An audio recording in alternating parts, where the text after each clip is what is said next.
विद्यार्थी मित्रांनो, आजच्या लेक्चरमध्ये मी तुमचं पुन्हा एकदा स्वागत करतो.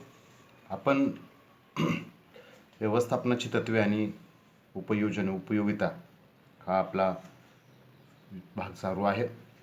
ह्याच्यामध्ये आपण आत्तापर्यंत 2 टॉपिक संपवून तिसऱ्या टॉपिकमध्ये आपण संघटन जो आहे, अँड्र्यू कार्नेजी तुम्हाला लक्षात येत असेल, प्रस्तावना, व्याख्या, संघटनेची वैशिष्ट्ये आपण पाहिली आहेत, संघटन प्रक्रिया, संघटनेची तक्ते आणि केंद्रीकरण विकेंद्रीकरण हा भाग आपण या ठिकाणी अभ्यासलेला आहे. त्यानंतर आज आपण जातोय तो अधिकार प्रदान, डेलिगेशन ऑफ अथॉरिटी. अधिकार प्रदान हा शब्द आपल्याला त्या शब्दावरून स्पष्टपणे समजतो. आता यामध्ये आपल्याला नेमकं काय अभ्यासायचं आहे, तर अधिकार प्रदानाचे घटक आपल्याला अभ्यासायचे आहेत आणि अधिकार प्रदानाच्या संदर्भात जे आपल्याला फायदे किंवा तोटे तेही लक्षात घ्यायचे आहेत. अधिकार प्रदान किती महत्त्वाचं आहे आणि अधिकार प्रदान करायचं म्हणजे नेमकं काय करायचं, या सगळ्या गोष्टी आपल्याला समजावून घ्यायच्या आहेत. व्यवस्थापनाची कार्य पूर्ण करण्यासाठी संघटनेची एक चौकट तयार करावी लागते. मला वाटतं हे पहिल्यांदा आपल्याला समजावून घ्यायला पाहिजे. आता व्यवस्थापनाची कार्य कोणती, तर नियोजन आहे, निर्णय आहे, संघटन आहे, नियंत्रण आहे. ही सगळे कार्य आपल्याला पूर्ण करायचे आहेत. निर्देशन करायचं आहे, कम्युनिकेशन करायचं आहे, वगैरे वगैरे. तर ही सर्व कार्य पूर्ण करण्यासाठी तुम्हाला एक चौकट मीन्स काय, तर व्यक्तींचा जो समूह आहे तो व्यक्तींचा समूह तयार करायला पाहिजे. त्या व्यक्तिसमूहाला तुम्ही जी काही कामं सोपवणार आहेत त्या कामाचं विश्लेषण या ठिकाणी असायला पाहिजे. त्या अनुषंगानं पद, विभाग, उपविभाग निर्माण व्हायला पाहिजेत. हे पद, विभाग, उपविभाग, अधिकाराची साखळी निर्माण करणं, जबाबदारीची जाणीव निर्माण करणं, ह्यालाच या ठिकाणी चौकट असं म्हटलेलं आहे. या चौकटीत प्रत्येक व्यक्तीची जागा निश्चित करावी लागते. काय जागा आली, तर तो खरेदी विभागाचा, परचेस डिपार्टमेंटचा व्यवस्थापक आहे. मग परचेस डिपार्टमेंटचा व्यवस्थापक कुठं बसतो, उत्पादन व्यवस्थापक आहे. उत्पादन व्यवस्थापकाची जागा कुठं, उत्पादन विभागामधला एक सुपरवायझर आहे, तर त्याचं लोकेशन काय, किंवा एखादा व्यक्ती या ठिकाणी आहे, काम करतोय उत्पादन विभागामध्ये, तर तो कोणत्या ठिकाणी काम करतो, त्याची जागा निश्चित झाली. जागा म्हणजे फक्त लोकेशन असं नाही, तर उत्पादन व्यवस्थापक या जागेवर तो काम करतो, या पदावरती काम करतोय, तर उत्पादन व्यवस्थापकाचं काम काय हे तुम्हाला निश्चित करावं लागेल. म्हणजे या प्रत्येक वाक्यामध्ये तुम्हाला आज जाऊन खोलात जाऊन त्या ठिकाणी सगळ्या गोष्टी ठरवा. त्याला चौकट असं म्हटलं. त्याच्या कार्याची सुद्धा निश्चिती करावी लागते. मग त्याचं काम काय, आता आपण बघितलं, त्या कार्याची जबाबदारी त्याला द्यावी लागते, त्यानं घ्यावी लागते. पण फक्त जबाबदारी देऊन कार्यपूर्ती होऊ शकत नाही, तर म्हणून त्यासाठी त्याला आवश्यक ते अधिकारी झाले, तिथं अधिकार द्यावे लागतात. म्हणजे त्याला पदावर बसवलं तुम्ही, त्याला उत्पादन व्यवस्थापक म्हणून लागला, त्याचं काम तुम्ही त्याला समजावून दिलं, त्याची जबाबदारी दिली, पण ते काम करण्यासाठी तुम्ही त्याला जर अधिकार दिले नाहीत आवश्यक ते, तर तो कार्य करू शकणार नाही. मग अधिकार म्हणजे काय, तर अधिकार म्हणजे कर्तव्य पूर्ण करण्यासाठी आवश्यक असलेला हक्क. त्याला जे तुम्ही कर्तव्य दिलेलं आहे, ड्युटी तुम्ही त्याला दिलेली आहे, ती ड्युटी त्याला पूर्ण करण्यासाठी तुम्ही त्याला हक्क द्यायला पाहिजेत. ते हक्क म्हणजेच अधिकार होय. आता अधिकार प्रदान ही एक प्रक्रिया आहे, हे आता आपल्या लक्षात आलं. त्यानुसार वरिष्ठ व कनिष्ठ यांना विशिष्ट काम करण्यासाठी अधिकार देत असतात. म्हणजे वरिष्ठ कनिष्ठांना, व तिथं नको आहे, वरिष्ठ कनिष्ठांना विशिष्ट काम करण्यासाठी अधिकार देत असतात. म्हणजे उत्पादन व्यवस्थापक असेल तो त्याच्या सहाय्यकाला, उत्पादन व्यवस्थापक आहे त्याला अधिकार देतोय. तो उपव्यवस्थापक जे आहे उत्पादनाचा, तो त्याच्या सुपरवायझरला काही अधिकार देतोय. सुपरवायझर त्याच्या हाताखालच्या कोण असेल, शाखा व्यवस्थापक असेल किंवा काय असेल, त्याला देतोय. तो त्याच्या कामगाराला देतोय. ह्या अशा पद्धतीने वरून खाली हे सगळं अधिकार प्रवाहित होत असतात. प्रत्येक व्यक्तीच्या क्षमतेला ठराविक मर्यादा असतात. म्हणजे एकाच व्यक्तीकडे अधिकार असतं की जी केंद्रीकरणामध्ये आपण पाहतो, पण त्याच्या शारीरिक क्षमता असेल, मानसिक असेल, त्याची कोणतीही प्रकारची क्षमता असेल, एखादं काम करण्याची असेल किंवा त्याला सर्व क्षेत्रातलं ज्ञान आहे, त्याला आर्थिक क्षेत्रातलं कळतं, सामाजिक क्षेत्रातलं, उत्पादन क्षेत्रातलं, विपणन असं आपण म्हणू शकत. तो असेल टॅलेंट एखाद्या किंवा जास्तीत जास्त 2-3 क्षेत्रामध्ये, सर्व क्षेत्रात तो पारंगत असू शकत नाही. आता मला तुम्ही भौतिकशास्त्रातलं विचारलं तर माहिती असणार ना, वरवरची माहिती असून उपयोग आहे, रसायनशास्त्राची माहिती असणार, कारण माझं ते क्षेत्र नव्हे. वरिष्ठांच्या क्षमतेच्या पलीकडे जर करावयाच्या कामाचे प्रमाण असेल तर अधिकार प्रदान अनिवार्य असते, हे लक्षात घ्या. म्हणजे मला फिजिक्समधलं काही समजत नाही, मग फिजिक्समधली काही गोष्टी येते, तर फिजिक्सच्या संबंधित जो कोण व्यक्ती आहे त्याला मी त्या संबंधीचे कामाचे अधिकार द्यायला पाहिजे,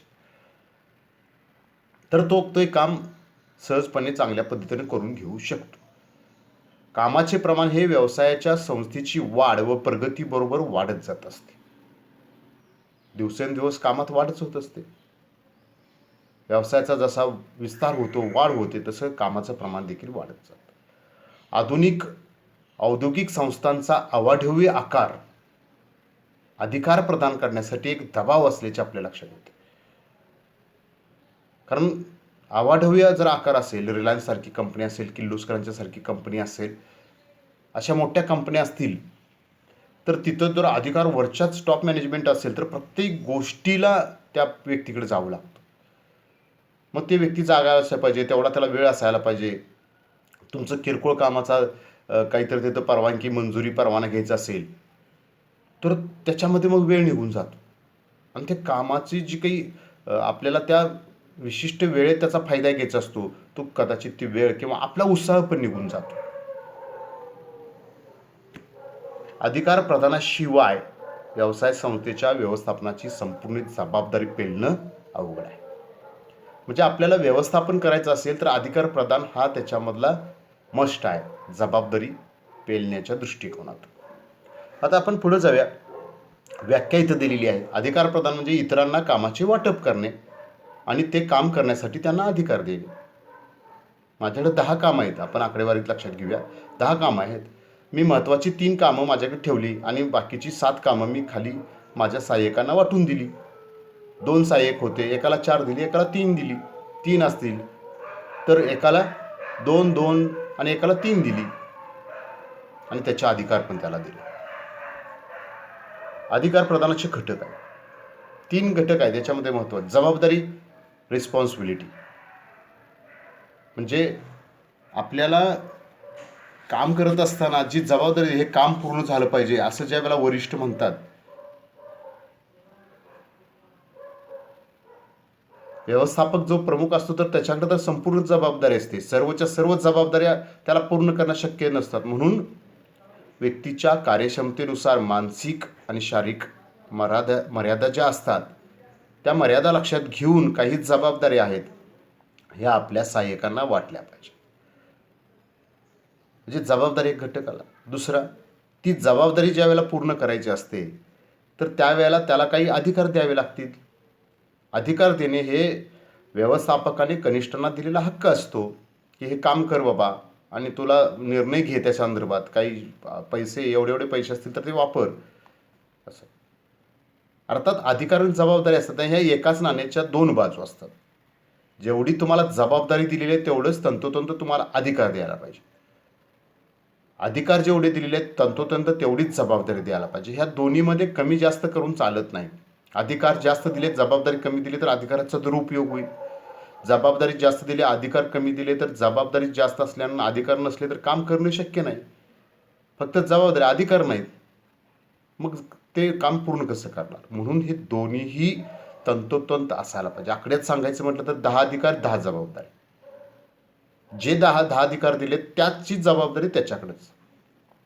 पण ह्याच्यामध्ये आपल्याला न समजून येणारा जो घटक आहे तो उत्तरदायित्व, अकाउंटेबिलिटी. आणि हे अकाउंटेबिलिटी काय आहे तर सोपवलेली जबाबदारी पूर्ण करण्याचा आणि पूर्वनिश्चित कार्यप्राप्तीबाबतच्या प्रमाणाप्रमाणे अधिकाराचा वापर करण्याचे बंधन. म्हणजे तुम्हाला जी जबाबदारी दिली ती पूर्ण, तुमचा अधिकार कशासाठी वापरायचा आहे तर तुम्हाला जे काम तुमच्याकडे सोपवलेलं आहे त्याची जबाबदारी दिली त्याच्यासाठी अधिकार वापरायचा आहे. आणि हे पूर्वनिश्चित जे तुम्हाला काम सोपवलं आहे, जे तुम्हाला ध्येय दिले, उद्देश दिले, काम दिले, तुम्हाला कार्य दिले, कार्य सोपवले, त्याचं एक स्टँडर्ड असतं, त्याचा एक दर्जा असतो. त्याच्याप्रमाणे ते काम करायचं आहे तुम्हाला. तुम्हाला 100 काम दिले तर तुम्ही ते 100 कामासाठी ते तुमचा अधिकाऱ्यांनी जबाबदारी वापर, हे तुमचं उत्तरदायित्व आहे. उत्तरदायित्व, अकाउंटेबिलिटी. पैसे वापरण्याचा अधिकार तुम्हाला दिला, पण त्याचा हिशेब ठेवणं हे तुमचं अकाउंटेबिलिटी आहे. हिशोब द्यायला पाहिजे, हिशोब नको का द्यायला. 10,000 रुपये तुम्हाला वापरायचा अधिकार दिला, 10,000 वापर कशासाठी वापरायचे हे तुम्हाला सांगितलं गेले, तुम्ही त्याप्रमाणे वापरला, पण त्याचा हिशोब देणं आणि तो वेळेत देणं. आता हे वापरताना बघा उत्तरदायित्व कसं निर्माण होतं. तर एखाद्या गोष्टीसाठी जर तुम्ही त्यातले 1,500 रुपये खर्च केले, तर त्याच्यासाठी 1,500 रुपयेच खर्च करणं आवश्यक होता का ते 1,400 बसत होतं, का तुम्ही ते 1,600चं डिस्काउंट करून 1,500 केलं. इथं तुमची अकाउंटेबिलिटी येते, उत्तरदायित्व येतं. मला 10,000 दिले, मी खर्च केले, हा हिशोब दिला, हे पण असं नाही. हिशोबसुद्धा दिला आणि उत्तरदायित्व नाही. तर नेमका किती खर्च करायला पाहिजे होतं, नेमक्या कोणत्या गोष्टीसाठी करायला पाहिजे होतं, तेच केला, तितकाच केला आणि तुमच्या मर्यादित केला. दिस इज कॉल्ड अकाउंटेबिलिटी. अकाउंटेबिलिटी हा शब्द, उत्तरदायित्व हा शब्द लक्षात येत नाही. जबाबदारी वेगळी आणि उत्तरदायित्व वेगळं. जबाबदारी आणि उत्तरदायित्व आपल्याला याच्यामध्ये एकच म्हणून लक्षात घेऊन चालणार नाही. तो भाग वेगळा हे समजून घ्यायला पाहिजे. त्यानंतर अधिकार प्रदानाचे फायदे या ठिकाणी दिलेत. कामाची विभागणी होते, एकावरच जास्त काम लादून चालत नाही. काम वेळेवर व्हायचं असेल तर त्याचे वाटप व्हायला पाहिजे आणि ते क्षमतेनुसार व्हायला पाहिजे. त्यामुळं काय होतं, एकाकडे जे काम लादलंय त्याच्या वेळेची बचत होते. नियोजन असेल, संघटन असेल, मनुष्यबळ व्यवस्थापन, निर्णय, समन्वय, नियंत्रण ही महत्त्वाची कार्य करण्यासाठी अधिकार प्रदानामध्ये वरिष्ठांना अधिक वेळ मिळतो. मग सगळं प्लॅनिंग व्यवस्थित करायला, मुख्य कामं प्रभावीपणे करता येऊ शकतात. त्यामुळे वेळ मिळतं. कनिष्ठांना संधी मिळते, त्यांचे काही क्षमता असतात, त्यांच्याकडे काही कौशल्य, गुण, क्षमता, अनुभव वापरण्याची त्यांना संधी प्राप्त होते. त्यांचा आत्मविश्वास वाढतो, मनोबल वाढतं त्यांना त्यांच्या स्वतःच्या कल्पना राबवता येतात, त्यांना चांगली संधी मिळते. भविष्यात वरिष्ठांची जागा एखाद्या निर्माण झाली तर त्या ठिकाणी ते अप्लाय करू शकतात. व्यवसायाचा विस्तार, अधिकार प्रदान नेहमीच व्यवसाय प्रक्रियेचा विस्तार आणि त्याची विभिन्नता यास उत्तेजन देतो. जसजसं व्यवसाय वाढत जातो तसतसं अधिकार प्रदानाची लेवल किंवा त्याचा व्याप्तीसुद्धा वाढत जाते. आता हे आपण ज्या वेळेला एखादं नवीन काम शिकतो, नवीन भाग येतो, तुम्ही ज्या वेळेला 12वीतून B.Com फर्स्टला आला तर त्याच्यातला बदललेला भाग तुम्ही लक्षात घ्यायला पाहिजे. विशेषीकरणाचे फायदे या ठिकाणी मिळतात. त्यामुळं कनिष्ठांना त्यांच्या अधिकारांनी त्यांच्या हाताखाली काम करणाऱ्या कर्मचाऱ्यांना एका विशिष्ट प्रकारचे कार्यच करावे लागते. त्या कार्यावरती आपले लक्ष केंद्रित करू शकतात. त्यामुळे त्यांना कौशल्य वापरता येतं, त्यांची कार्यक्षमता वाढते. प्रतिष्ठा आणि सन्मान, म्हणजे कनिष्ठांना अधिकार प्राप्त झाल्यामुळे आपण आपल्या व्यवसायाचे जबाबदार घटक असल्याची भावना त्यांच्या मनामध्ये निर्माण होते. त्यांच्या विचार कर्तृत्वात संधी मिळते आणि त्यामुळे त्यांना मानसिक समाधान लाभतं, आपोआप त्यांचा आत्मविश्वास वाढतो. आणि असं केलं तर अधिकार वाटपाचं यश परस्पर विश्वासावर अवलंबून आहे, लक्षात घ्या. वरिष्ठ आपल्या सहाय्यकांना विश्वासात घेऊन त्यांच्यावर जबाबदारी सोपवतात. वरिष्ठ व कनिष्ठामध्ये विश्वास निर्माण होतो, जवळीक प्रस्थापित होते, परिणामी विश्वास आणि सहकार्याचं वातावरण निर्माण होतं. प्रभावी नियंत्रण असेल, अधिकार प्रदानामुळे नियंत्रणाचं कार्य अधिक सुलभ होतं. कनिष्ठ अधिकाऱ्यांची गुणवैशिष्ट्ये योजना लक्षात घेऊन अधिकाराचं वाटप करत असतात आणि प्रत्येक व्यक्तीला आपल्या आवडीचं आणि योग्यतेचं काम मिळतं व कार्यामध्ये चुका होण्याची मग शक्यता खूप कमी होते. परिणामी पर्यवेक्षकाला सहजपणे प्रभावी नियंत्रण करता येतं, किंबहुना ते स्वयंनियंत्रित असतात. नियंत्रणासाठी स्वतंत्र यंत्रणा, खर्च, वेळ, श्रम वाया घालवायची गरज भासत नाही. तर हे अधिकार प्रदानाचे फायदे आहेत. हे आजच्या तासाला आपण एवढंच या ठिकाणी लक्षात घेतोय. तुम्ही हे माझं लेक्चर शांतपणे ऐकून घेतलं, याबद्दल मी तुमचे खूप खूप धन्यवाद व्यक्त करतो.